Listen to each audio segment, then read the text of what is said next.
So hello guys, आज फिर से मैं इस वीडियो में आपका स्वागत करता हूं। मेरे इस चैनल पे अगर नए आए तो सब्सक्राइब करें, बेल आइकन प्रेस करें। मैं इस चैनल पे हमेशा बिजनेस आइडियाज़ को लेके बात करते रहता हूं।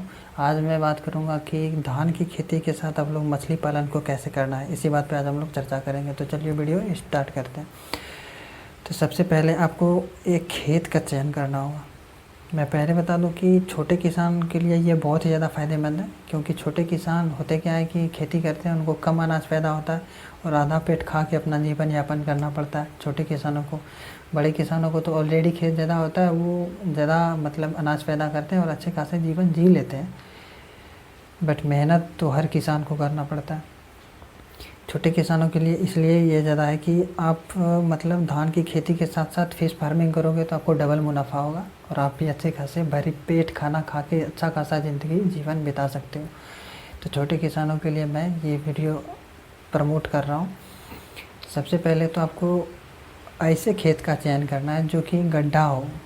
आपका जो खेत का लेवल हो, सब खेतों से वो खेत गड्ढा हो थोड़ा सा, जिसके उसमें पानी आके रहे, पानी तुरंत ख़त्म ना हो जाए आपके खेत का, तो आपको वैसे खेत को चयन करना है।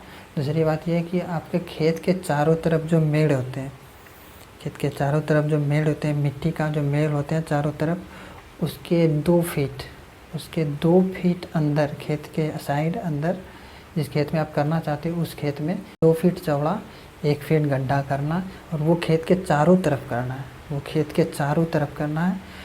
उसके बाद फिर बात आता है कि वो 1 फीट उस अब गड्ढा करना है चारों तरफ। अब उसी खेत के किसी कोने पे, जिस कोने पे जो कोना गड्ढा हो, जिन कोने में आके पानी आके मतलब अस्थिर होता हो, जमा होता हो, उस जगह आपको क्या करना है कि 4 फीट चौड़ा और 3 फीट गड्ढा, 4-5 फीट चौड़ा 3 फीट गड्ढा, एक छोटा सा तालाब गड्ढे के बराबर बना देना। अब बात करते हैं, ऐसा आपने बना दिया, धान की रोपाई कर ली, अब उसमें फीस को देना है। तो फीस उसमें आप गोल्डन फिश को हमेशा चूज करें। गोल्डन फिश आता है, उस फिश को हमेशा आप चूज करें। क्यों? क्योंकि गोल्डन फिश में होता ये है कि वो जो भोजन करती है ना गोल्डन फिश, वो प्राकृतिक भोजन जो होता है ना, वो उस पर भी निर्भर रहती है। वो नेचुरल खाना पे निर्भर हो सकती है और उसमें भी वो ग्रोथ कर सकती है। तो इसीलिए मैं प्रमोट करता हूँ। और गोल्डन फिश का जो ग्रोथ होता है ना, वो रेहू कातल के फिश से थोड़ा सा ज़्यादा होता है। तो इसीलिए मैं गोल्डन फिश को ही बोलूँगा करने के लिए। गोल्डन फिश करें, उसका अच्छा खासा मार्केट में रेट भी मिल जाता है, तो गोल्डन फिश को ही करें। होता क्या है कि गोल्डन फिश जब आप करोगे, आपने गोल्डन फिश खेत में डाल दिया, आपकी मतलब कि खेत में पानी है, अब क्या होगा, तो उसमें आप अगर गोल्डन फिश को बच्चे के टाइम अगर थोड़ा बहुत खाना दे सकते हैं तो दीजिए, और नहीं दे सकते तो कोई बात नहीं, आपने डाल दिया। उसके बाद फिर आपको वो मछली क्या करेगी कि मतलब आपका जो खेत है उसमें चारों तरफ वो सरवाइव करेगी, घूमेगी फिरेगी, जितना घूमेगी फिरेगी उतना ज़्यादा ग्रोथ होगा। तो उसका नेचुरल खाना जो क्या होगा, नेचुरल खाना दोस्तों, वो धान की जो पत्ती होती है ना, धान की जो पत्ती होती है, जो सबसे होता है ना कि जो सबसे पहले पत्ती आई धान में, तो वो कुछ दिन के बाद वो पत्ती पानी में आके गिर जाती है, मुरझा जाती है वो पत्ती, पानी में आके गिर जाती है। तो उस पत्ती को गोल्डन फिश क्या करेंगे, खाएंगे। वो नेचुरल खाना हो गया, वो गोल्डन फिश उस पत्ती को खाएंगे और वो जीवित रहेंगे और ग्रोथ भी करेंगे। तो ऐसा मतलब आपका मतलब कि धान की खेती के साथ आप मछली पालन भी कर सकते हो। लेकिन इसमें होता क्या है कि नुकसान आपको थोड़ा सा देखना पड़ेगा। अब ये कि आप धान की खेती में ज़्यादा खाद की मात्रा यूज ना करें, केमिकल को यूज ना करें। इससे हो आपके मछली को नुकसान पहुंच सकता है, हो सकता है तो आपका मछली मर भी सकता है। तो इस चीज़ को आप थोड़ा सा ध्यान में रखें, जैविक खाद का उपयोग करें। और उस खेत में दोस्तों एक बात और, कि उस खेत में आप मांसाहारी मछली को ना डालें, जैसे कि मांगुर मछली, फिर रूपचंदा मछली, ये सब मछली को ना डालें। क्यों? क्योंकि ये सब आपको भी पता है कि किसान का दोस्त केंचुआ होता है, पता होना चाहिए। किसान का दोस्त केंचुआ होता है। उस केचुआ जो है ना, वो केचुआ हर खेत में रहना बहुत ही ज़्यादा ज़रूरी है। वो केचुआ धान के लिए बहुत ही ज़्यादा फ़ायदेमंद है। वो क्या करती है कि आप समझ लो ना कि एक साल में 10 टन मिट्टी को, निचले वाली मिट्टी को ऊपर कर देती है। जिससे कि आप अगर ट्रैक्टर से करोगे तो 100 लीटर आपका तेल खर्च होगा उस 10 टन मिट्टी को ऊपर करने में। तो आप समझ लो कि किसान का वो कितना बड़ा मित्र है। इसीलिए आपको उस खेत में मांसाहारी मछली को नहीं पालना है। गोल्डन मछली मांसाहारी मछली नहीं है। गोल्डन मछली एक मतलब शाकाहारी है। ये बाहरी खाने को एब्जॉर्ब करती है। ये घास फूस पत्तियाँ खा के जिंदा रहती है, ग्रोथ करती है। नेचुरल खाना खा के ये आराम से अपना जीवन कर सकती है, जी सकती है, ग्रोथ भी होगा। अब बात करते हैं कि आपने सब कुछ कर दिया, अब आपका धान जो है कटाई का टाइम आ गया। धान कटाई का टाइम आ गया। अब क्या करना उस टाइम? तो उस टाइम ये करना है कि आपके खेत में जो एक्स्ट्रा पानी है पहले उसको निकाल देना है। बस उस गड्ढे में जहाँ पे आपने 5 फीट चौड़ा 3 फीट गड्ढा किया था, वहाँ से आपको पानी निकाल देना है।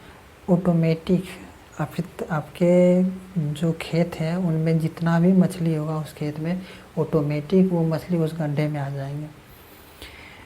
तो इससे क्या होगा कि आपको ज़्यादा परेशानी झेलना नहीं पड़ेगा और मछली भी की मॉर्टेलिटी भी नहीं होगी। आप लोग अच्छे से अच्छे पैमाने पे धान की खेती भी आपको हो गया, नुकसान नहीं हुआ, और मछली की खेती भी आप कर लीजिए। उसी खेत से आप धान को भी बेचो और मछली को भी सेल करो। मैं गोल्डन फिश जो इसलिए बोला मैंने कि गोल्डन फिश में ग्रोथ ज़्यादा होता है। गोल्डन फिश को आप शुरू में दाना खिलाओ, कुछ जब फिंगर साइज के होंगे बच्चे, जब आप डालोगे खेत में तो उसको थोड़ा सा दाना खिलाओ और थोड़ा बहुत अपने खेत के आसपास रहो। खेत के आसपास इसलिए बोला मैंने रहने के लिए, बहुत सारे ऐसे पक्षी हैं जो आपके फिश पे अटैक कर सकती है।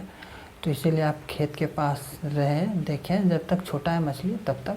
जब बड़ा हो जाएगा मछली तो कोई मतलब प्रॉब्लम नहीं है, आपको टेंशन लेने की बात नहीं।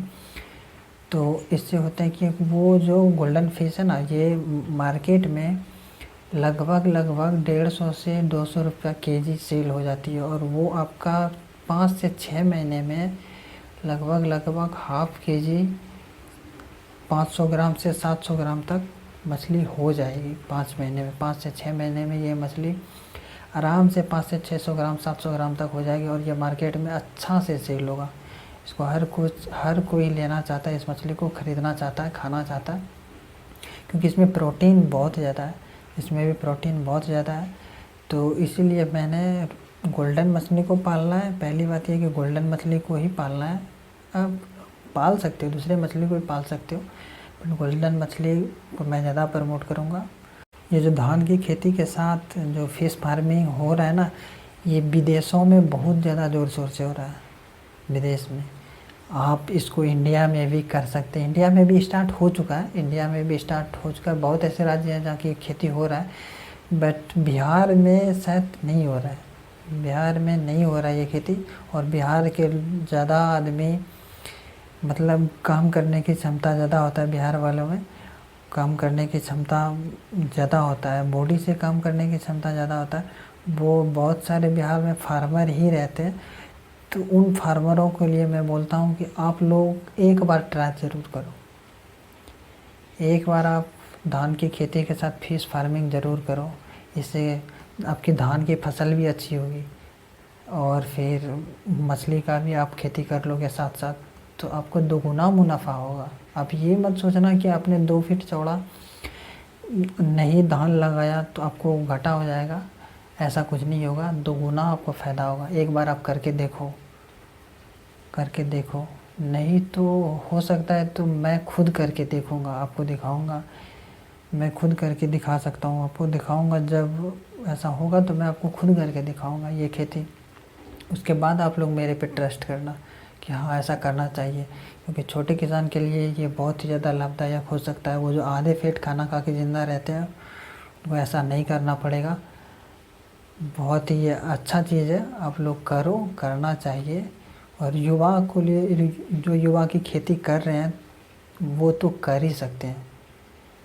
युवा जो खेती कर रहे हैं वो कर सकते हैं, क्योंकि युवा में क्षमता बहुत ही ज़्यादा आता है। युवा में इतना ज़्यादा पावरफुल क्षमता है कि आप लोग 20 साल से लेकर 30 साल के बीच कुछ करना चाहते हो, जो करना चाहते हो वो आप कर सकते हो।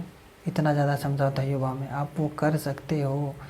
लेकिन ऐसे बहुत सारे, मतलब 40% युवा हैं जो कि अपने ताकत का गलत यूज करते हैं। ऐसा नहीं करना चाहिए।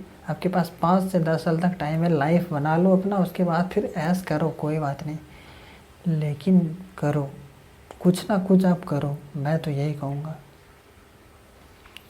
तो हमारा ये वीडियो आपको कैसा लगा? अगर अच्छा लगा तो लाइक कमेंट ज़रूर कीजिएगा। मिलते हैं अगले वीडियो में। अभी के लिए बाय बाय। अगला वीडियो भी मैं फ़िश फार्मिंग को लेके ही बनाऊंगा, और अब मैं बनाऊंगा कि आप लोग फ़िश के साथ साथ अगर मुर्गा पालन, पोल्ट्री फार्म जैसे होते हैं ना, मुर्गा पालन, फ़िश के साथ साथ मुर्गा पालन कैसे करना है, इस पे चर्चा करेंगे हम लोग। तो अभी के लिए बाय बाय। जय हिंद, जय भारत।